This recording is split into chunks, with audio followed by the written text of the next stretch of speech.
Tere, mina olen Sandra. Ja mina olen Tõnu. Me oleme ansamblist Traadetäkk ja meil on teile üks väga tore üleskutse. Nimelt, kui te olete pere, kellel on veel kodus ruumi, siis hakake vahetuspereks. Mis see tähendab? Et te võtate enda juurde aastaks elama ühe toreda noore kuskilt teisest riigist. Te saate tunda tema kultuuri, tema kogemus, pakkuda talle megaägeda kogemuse.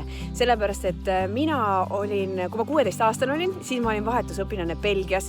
See oli väga äge, mul oli nii lahe perekond, kellega ma siiamaani suhtlen. Kuigi näiteks nad alguses ei rääkinud minuga väga palju inglise keelt ja oli natuke raske kohaneda, aga nad aitasid mind igat moodi, et selle Belgia kultuuriga kohaneda ja seda tundma õppida.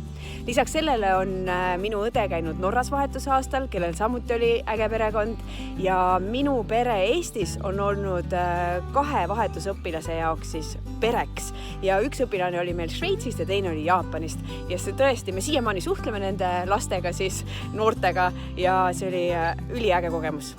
Ja minu õde käis vahetusõpilaseks Tšiilis, mis oli nii tema kui ka meie pere jaoks üks suur väga tore väljakutse ja üleskutse samamoodi.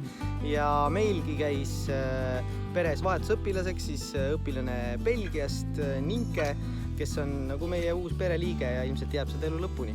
Ja, isegi minul on tunne, et on juba nagu Tõnu üks õdedest. Just.